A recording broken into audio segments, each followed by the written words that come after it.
Good afternoon from College Park. It's not. It's a healthy New Year, nice day. But it's not that good, is it? Not for football. It's 31-10. The Terps fall to Minnesota.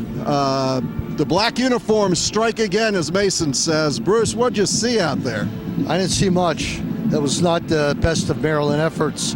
They didn't quit, though. They didn't quit. They kept fighting toward the end. Took some beating. I hope Will Likely's not hurt too bad. He didn't play the last 3 quarters, or approximately. But Wayne, offensively, there was nothing.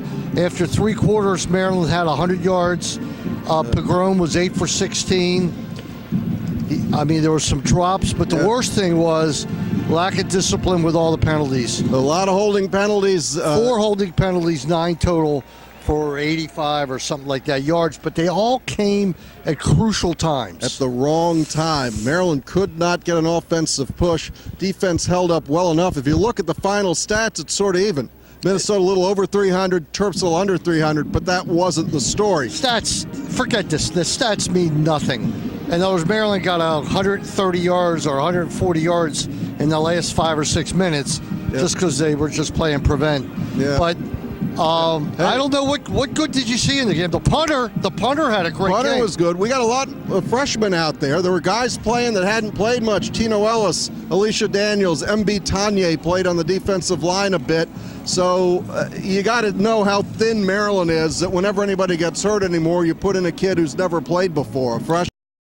Terptalk is brought to you by Viner Consulting, your source for point-of-sale systems that give you business control and manage your inventory.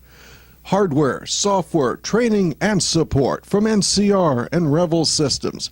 Call Viner Consulting at 301-251-2900 or visit us at oneviner.com. Well, listen, you got to take one thing into factor, and I think it's a positive, if you could find positives in this game. Pogrom got the reps, he got the time on the field. Sure. Then maybe he should have started the second game.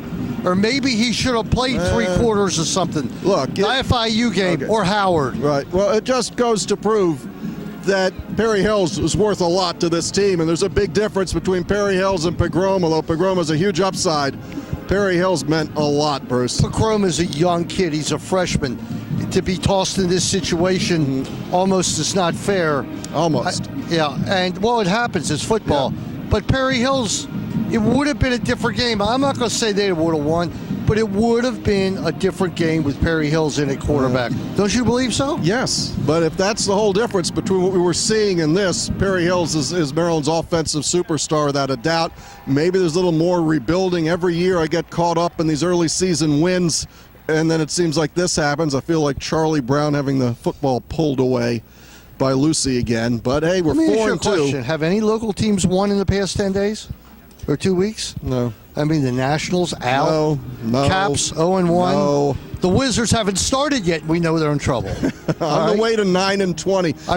We got the Orioles, the Ravens. Yeah. Tell them about Meyer Consulting, because they've been great for us. It's our signature partner. Today, this is the Meyer Consulting post-game show. It's Terrapin Game Day, and we like to thank Meyer Consulting. We'll run their spot here.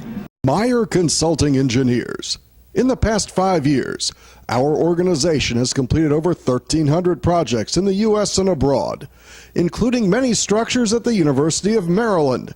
For structural engineering and materials testing and inspection, call Meyer Consulting Engineers. So, Bruce, we got to get inside and listen to this press conference. Yeah, we really need to rush in there. Yeah. But I'm sure it's going to be a while because DJ's got to talk to the team. Ups for Meyer Consulting because West Virginia, they were blowing out whoever they were playing. That is Kansas State, I believe. Yeah, I think it was 24-7. It's Texas Tech. Thank you. Texas Tech. It wasn't close at all. Yep. And 17-17, Clemson and NC State. Mason picked the game today. Mason's got Ups for Mason. So we'll see you on Terptalk on Wednesday night. Sports Maven on Saturday at 9 a.m. and in the Nest. On Saturday also next week, but in the Nest tomorrow at 9 a.m. as well. Ravens are going to play the Giants. Redskins are home to play the Eagles. Yep. So It should be a good Sunday. So, Bruce, we got to get inside. Say goodbye. Goodbye, everybody. Look, It's not the end of the world. Remember, it's a new team, a new coach, rebuilding, 4-2. But the next 5 games. They're tough ones. We hit Terminus!